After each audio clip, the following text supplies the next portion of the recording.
أعوذ بالله من الشيطان الرجيم. بسم الله الرحمن الرحيم.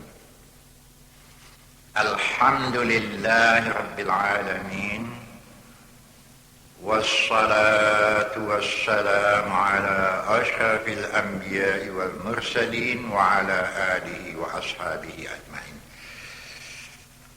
Ya, kita teruskan persoalan kita tadi. Tadi sudah ada saya bayangkan bahasa kita bukan dilarang mengasihi apa yang ada di muka bumi ini. Silakan saja. Tapi Allah tidak boleh kalah. Dan yang tadi ada saya katakan, ada ayat yang berbunyi wa minan nasi may yattakhidhu min dunillahi andada. Ini sudah saya jumpai ya di surat Al-Baqarah ayat yang ke-165. Cobalah lihat ya. Di situ dikatakan seperti apa yang saya bacakan tadi. Boleh saya ulang kembali. 165 ya, Al-Baqarah. Wa minan nasi may yattakhidhu min dunillahi andada yuhibbunahum kahubbillah walladzina amanu asyaddu hubban lillah walau yaral ladzina zalamu idh yarawnal azaba annal quwwata lillahi jami'a wa annallaha syadidul iqab. 165. Nanti saya artikan ya, tapi isinya dulu. Mengasihi selain Allah tidak dilarang, tapi Allah tidak boleh kalah. Kalau sempat Allah kalah karena mengasihi yang lain, di situ dikatakan dengan kamu masuk dalam kategori orang zalim. Di ujung ayat dikatakan diancam oleh Allah dengan syadidul azab, mendapat azab yang sangat pedih. Ya, mengatakan syirik saya tidak berani lah pula ya.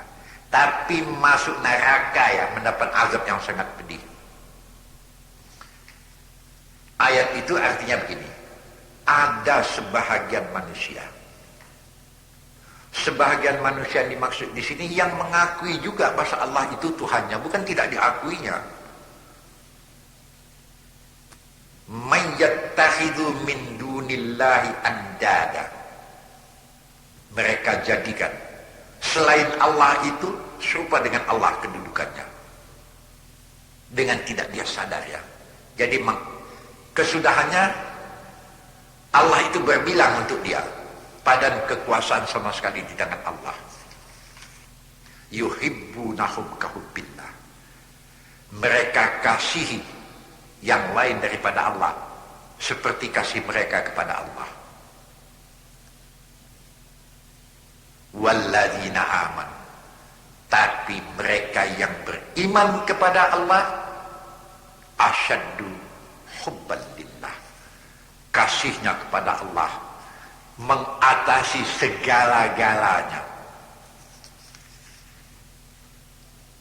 Diperingatkan walau yaral ladzina zalamu.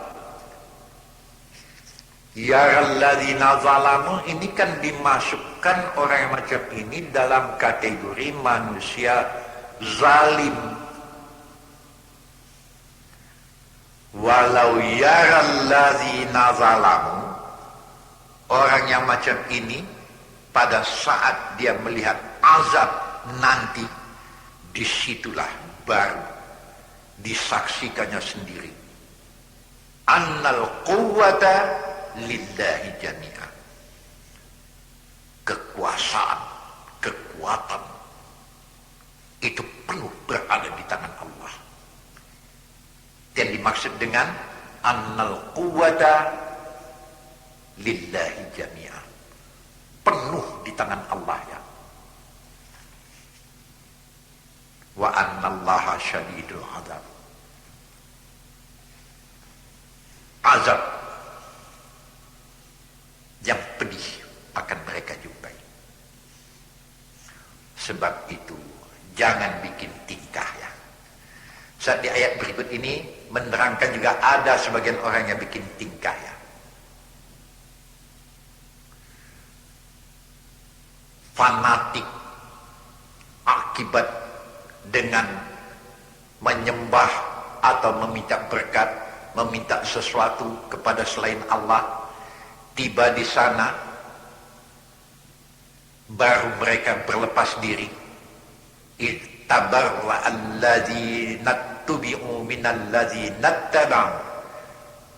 Di situ baru mereka mengatakan, aku tidak akan mengikut kau lagi yang macam ini. Kenyataannya tidak betul apa yang kuikut ini. Tatkala sudah melihat azab, wa taqatta'at bihimul asbab. Waktu itu Tuhan tidak mau menerima alasan apapun lagi. Terima saja azab ini. Ya mengatakan dia syirik, saya tak berani lah ya. Tapi hati-hatilah. Kalau sempatlah manusia yang macam ini dimasukkan dalam kategori syirik, sudah hancur dia. Betul-betul hancur. Telah tergadai imannya. Aturannya keampunan dia diperoleh, azab yang tidak peroleh. Orang yang betul-betul beriman kepada Allah, kalaupun ada kesalahannya, kemudian sadar dia, awwabin, permohonan ampunnya tidak ada satupun yang ditolak oleh Allah, langsung diterima. Tapi ialah amanu wa amilus salihat, ini berulang kali saya baca. Buktikan dengan amal salih. Ada satu hadis lagi, tapi agak tajam hadis ini ya. Ini hadis ini saya jumpai di dalam buku Mutiara Hadis. Di situ saya jumpai hadis ini. Karangan dari Hasbi As-Siddiqi. Di jilid yang pertama, halaman ke-65, ya, hadis nomor ke-14 di Mutiara Hadis ya.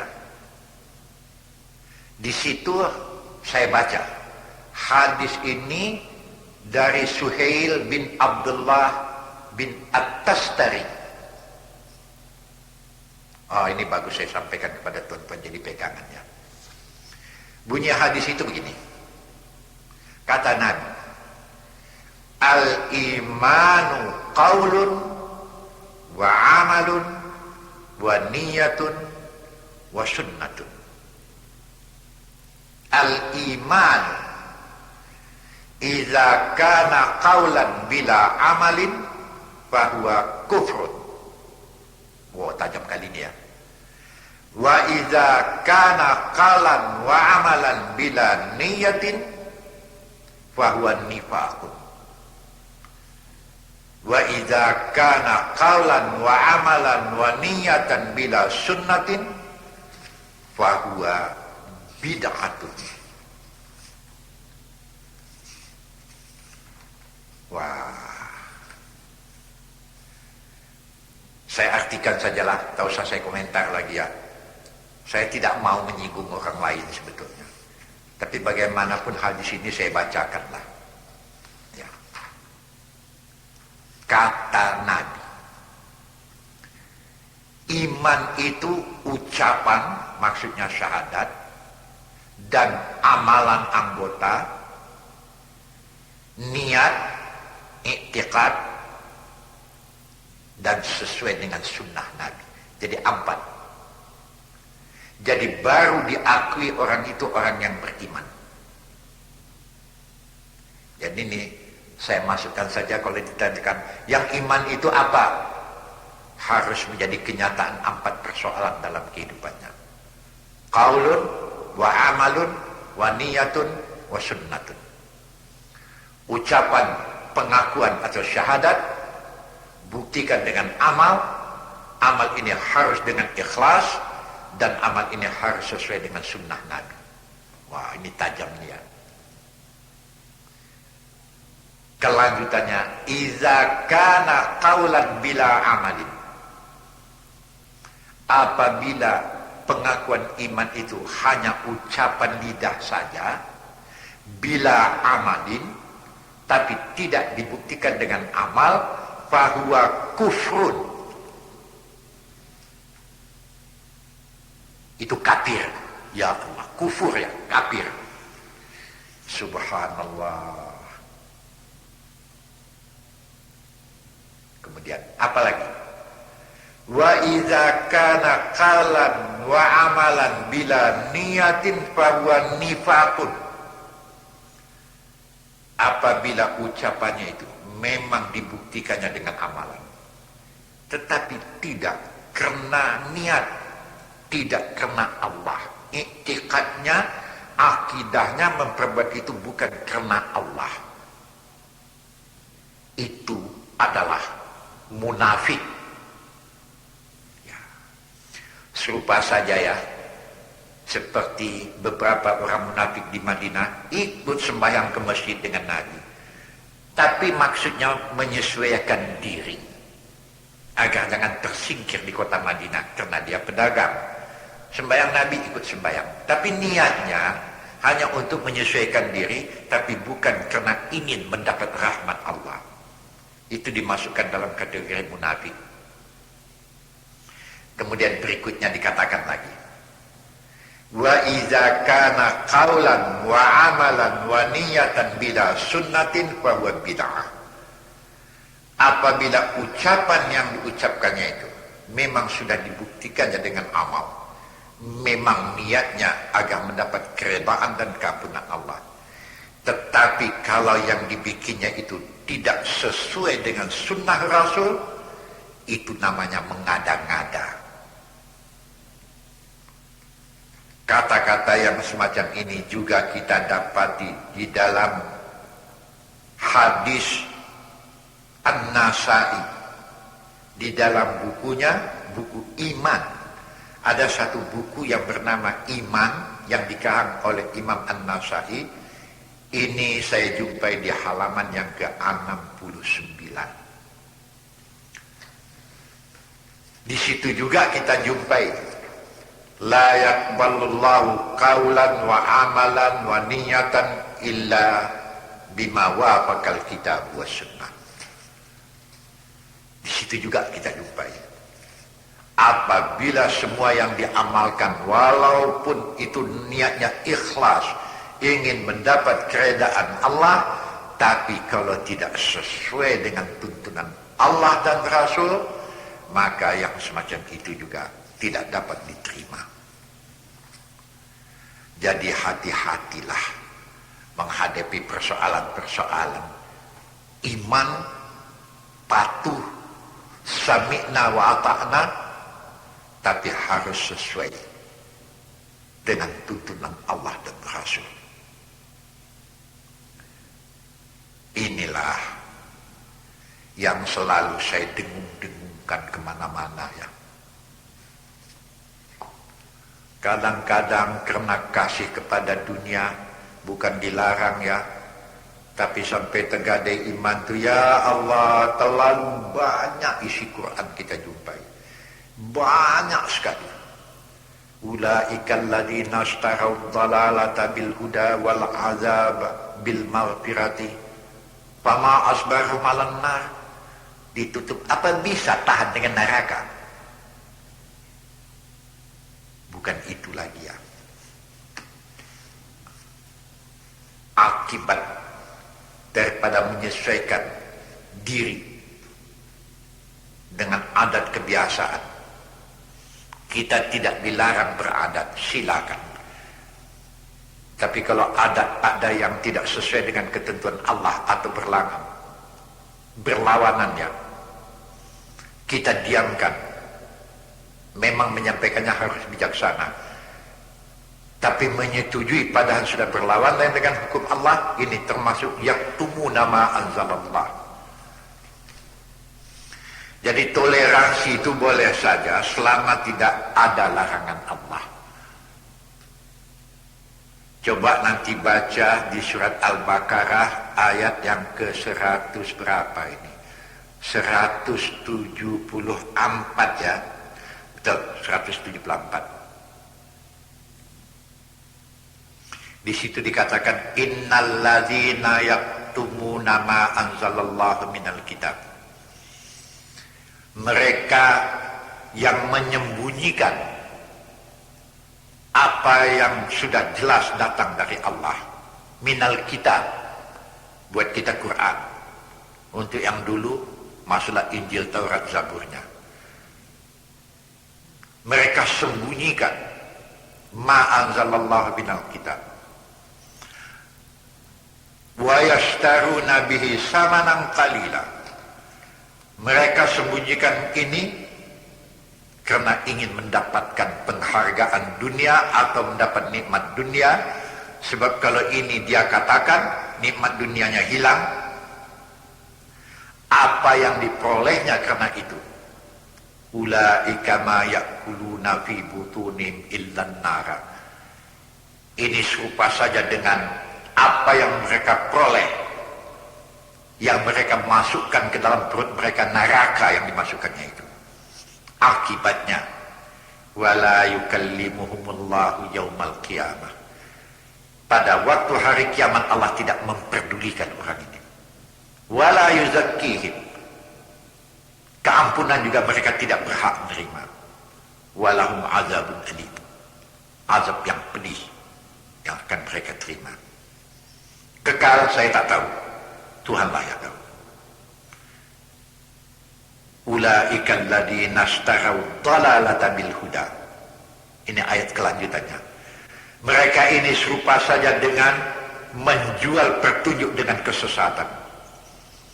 Kalau mereka patuhi keampunan, tapi karena tidak azab yang mereka dapati, apakah mereka mampu bisa sabar dengan neraka yang akan mereka hadapi?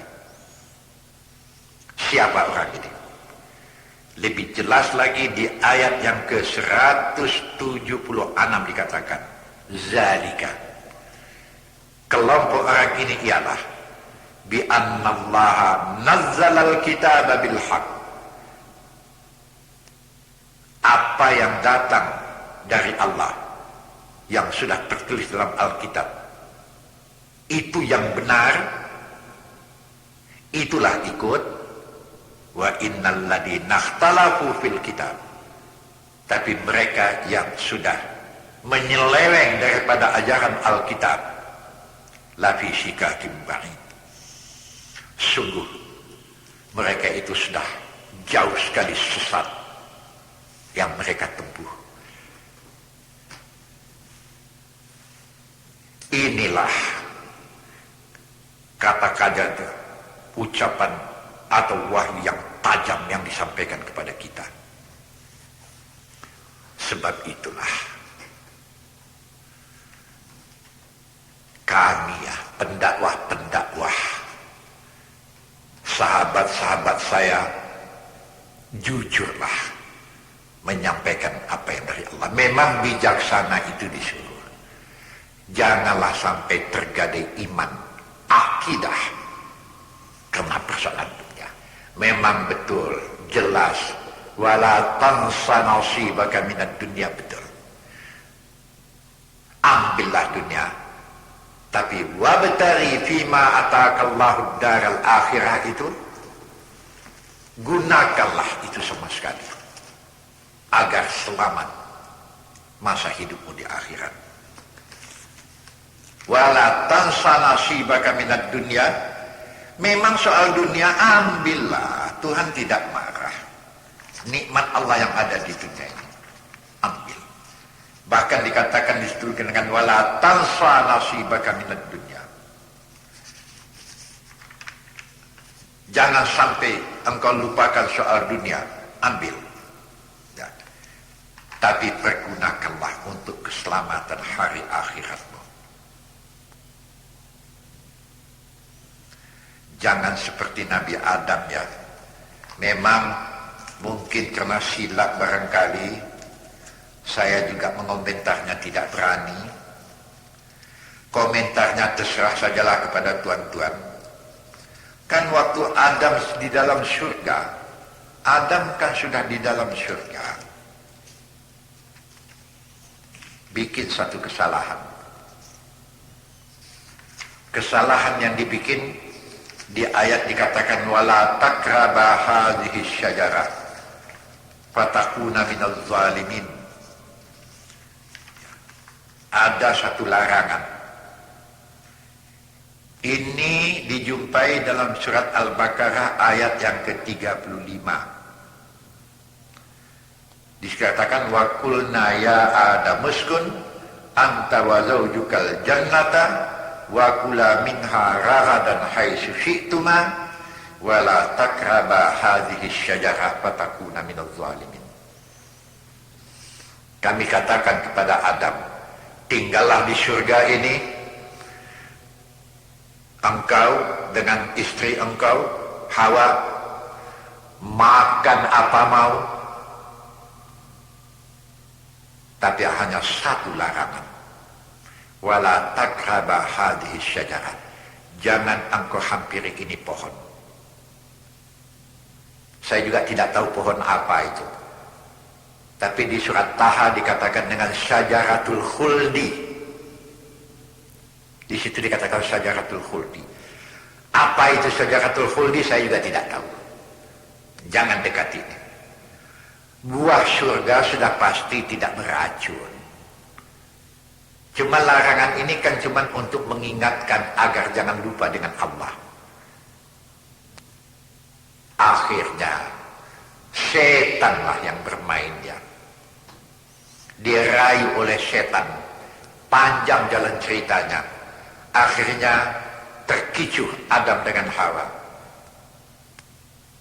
Kesudahannya buah khuldi didekati, dimakan. Waktu itu Tuhan mengatakan, Adam, kan sudah saya larang. Untuk itu ihbitu, keluar. Walakum fil ardi mustaqarrun, bumi, tempat diam. Oh, diusir aku. Apa komentar saya dalam soal ini? Adam, Hawa sudah di dalam surga. Sudah di dalam surga. Perintah sembahyang nggak ada, perintah zakat nggak ada, perintah puasa nggak ada. Segala macam perintah larangan hanya satu. Jangan dekati. Yang lain bikin apa suka. Terlanggar.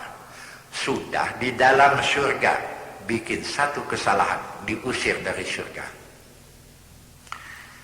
Nah, sekarang saya bikin pertanyaan, silakan jawab masing-masing di rumahnya. Kita masih di luar, mau masuk surga, sudah berapa banyak bikin kesalahan? Ya Allah. Adam sudah di surga, bikin satu kesalahan, keluar. Kita masih di luar, mau masuk ke surga, berapa banyak sudah bikin kesalahan? Itu maka selalu saya peringatkan ya. Salah satu bukti keimanan dan akidah daripada seseorang itu selalu meminta ampun kepada Allah.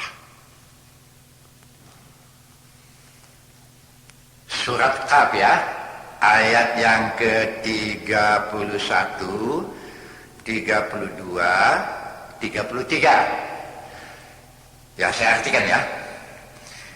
Wa uzlifatil jannatu lil muttaqin. Ini ada kata-kata takwa, muttaqin.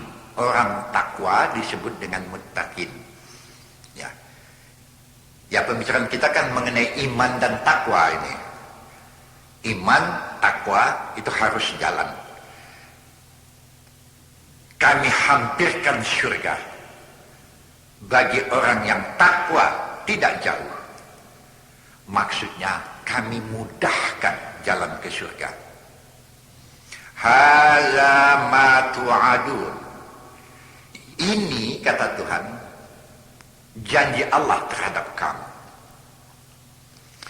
Siapa orang takwa itu? Di ayat ini ada 4 yang disebut. Ya. Hadza ma tu'aduna likulli, 1 disebut awabin, hafizin 2, man khasyar rahmanu bil ghaibi 3, wajaa biqalbin munib 4. Ditutuplah ayat ini dengan kata-kata ayat yang ke-30 berikutnya, ya, 31, 32, 33, ayat yang 34, udkhuluha bisalam. Dipersilakan dengan penuh kehormatan masuk ke surga. Zalika yaumul khulud. Kalau sudah sampai di surga sifatnya kekal. Di ayat berikutnya dikatakan lahum ma yasyaun. Apa maunya dibagi Tuhan, tak ada pantang lagi. Waladaina mazid. Mau tambah, ditambah Tuhan. Tapi penuhilah syarat sebagai orang iman dengan ketakwaan. Syaratnya 1, awabin. Kalau boleh ya, jangan sempat kita ditegur orang, kita sudah tahu bahasa kita sudah bikin salah. Taubat ke Tuhan. Awabin ya, minta ampun, taubat ke Tuhan. Apalagi kalau sempat ditegur orang. Bukan marah kita kepada orang itu, minta terima kasih mestinya. Banyak manusia ini kalau ditegur salahnya, menantang lagi dia kadang-kadang. Seolah-olah apa yang bikinnya betul. Jangan. Awabin. Kalau sudah diperingatkan orang, cepat tobat. Kalau boleh, jangan sempat ditegur orang. Kita sudah tahu salah. Sesudah itu, hafizin. Peliharalah diri pula. Jangan bikin tingkah lagi. Itu yang taubatan nasuha ya. Kemudian yang ketiga, man khasyar rahmanu bil ghaib. Takut kepada Allah di waktu gaib, maksudnya bisa bikin kalau kita mau. Orang tak tahu, iya. Apalagi kalau deking cukup banyak. Bikin kenapa? Kesempatan? Enggak. Saya bukan takut sama polisi, bukan takut sama militer, tapi saya takut kepada Allah, maka ini tidak saya bikin. Bisa saya bikin, deking cukup banyak. Kok nggak dibikin? Saya takut kepada Allah. Nah, ini yang dimaksud. Khasyar rahmanu bil ghaibi. Ini kalau cukup deking, bisa bersembunyi, main terus karena orang tak tahu. Betul, orang lain tak tahu. Atau orang lain tidak berani menggugat. Tapi kalau sempat malaikat maut datang, apa kabar? Dan kemudian ja'a biqalbin munib. Tidak semua kehendak hati kita bisa berhasil. Bertawakal kepada Allah. Kalau tidak berhasil, lapangkan dada. Itulah ceramah saya yang saya akhiri dengan mudah-mudahan kita mampu membuktikan kita orang beriman dan orang yang takwa. Ya wabillahi taufik wal hidayah. Tuhan berikan kami taufik dan petunjuk. Sampai di sini ya. Lain kali kita jumpa lagi. Assalamualaikum warahmatullahi wabarakatuh.